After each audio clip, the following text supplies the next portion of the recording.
Hello everyone, welcome to my YouTube channel simplified nursing में आप सभी का स्वागत है। आज हम देखने वाले हैं एक और मूड स्टेबलाइजिंग ड्रग के बारे में। प्रीवियस क्लास में हमने डिस्कस किया था लिथियम के बारे में। आज हम देखेंगे कार्बामेज़ेपिन के बारे में।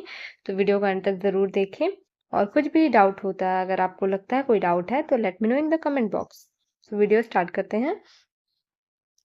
It is comes under the mood stabilising drug. ये भी एक क्या है, मूड स्टेबलाइजिंग ड्रग है। It is available in the market under different trade names like Tegretol, Mazetol, Zeptol and Zen retard. तो ये इसके ट्रेड नेम है जिसमें ये अवेलेबल होता है मार्केट में। नेक्स्ट हम देखते हैं इंडिकेशंस, कौन कौन से पेशेंट्स को हम दे सकते हैं कार्बामेज़ेपिन।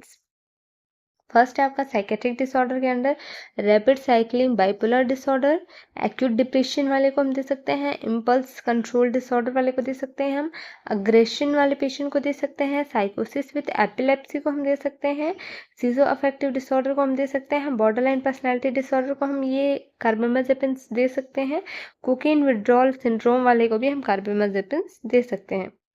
देन नेक्स्ट है सीजर में भी कॉम्प्लेक्स पार्शियल सीजर, और ये क्या होता है जीटीसीएस होता है generalised chronic seizure due to alcohol withdrawal. ये पेशेंट्स को भी हम कार्बामेज़ेपिन एडवाइस कर सकते हैं, इंडिकेशंस है।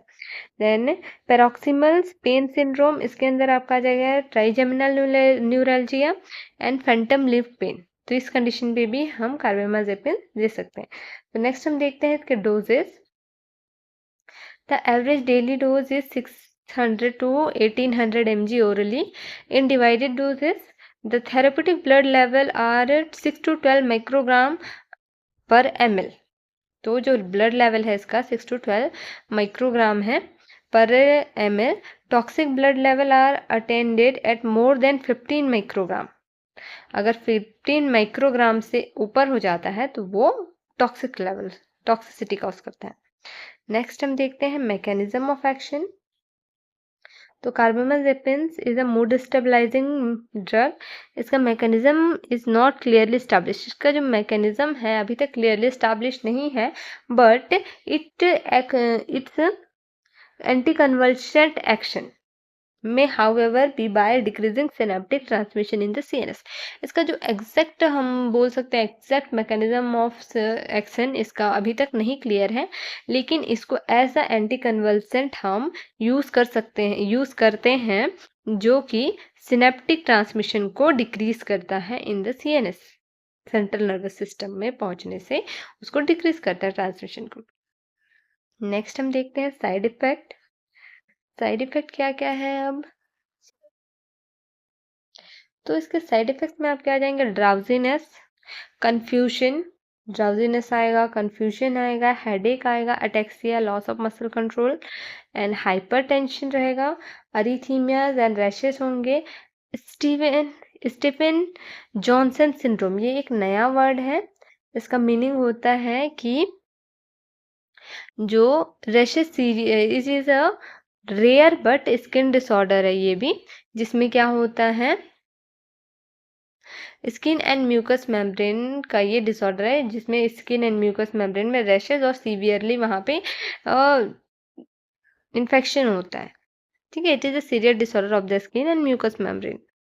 उसी को हम क्या कह रहे हैं, Steven Johnson syndrome. Then nausea, vomiting, diarrhoea, dry mouth, abdominal pain होगा, जॉन्डिस होने के चांसेस है, हेपेटाइटिस होने के चांसेस है, oliguria, decrease urine output, leucopenia होगा, थ्रोम्बोसाइटोपेनिया होगा, बोन मैरो सप्रेशन होगा leadings to plastic anaemia. Bone marrow suppression में बोन मैरो में एडिक्वेट अमाउंट में, इनफ अमाउंट में ब्लड सेल्स प्रोडक्शन नहीं हो पाएंगे बोन मैरो सप्रेशन की वजह से, जिसकी वजह से क्या होगा, प्लास्टिक एनीमिया कॉज होगा। देन नेक्स्ट है हमारा काम, नर्सेस रिस्पॉन्सिबिलिटी। हम एज अ नर्स हमारी क्या रिस्पॉन्सिबिलिटी है while patient receiving carbamazepine, Since the drug may cause dizziness and drowsiness, advise him to avoid driving और अदर एक्टिविटी रिक्वायर्ड अलर्टनेस। हमको क्या करना है, जो ये ड्रग है ये डिजीनेस को हमने साइड इफेक्ट में देखा, डिजीनेस कॉज कर रहा है, ड्राउजीनेस कॉज कर रहा है, तो हमको एडवाइस करना है पेशेंट को कि जो भी मशीनरी ऑब्जेक्ट है, मशीनरी ऑपरेटिंग ऑब्जेक्ट है, ड्राइविंग है, ऐसी एक्टिविटी जिसमें अलर्टनेस की रिक्वायरमेंट है वो उसको आप अवॉइड करो। Then advice patient not to consume alcohol when he is on the drug.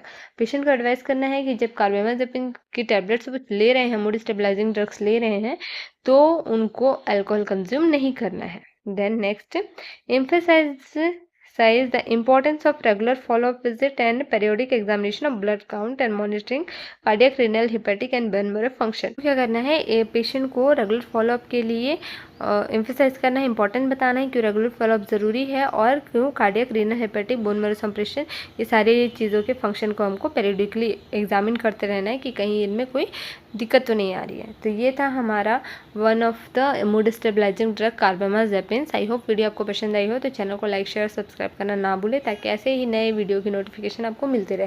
तब तक के लिए थैंक यू।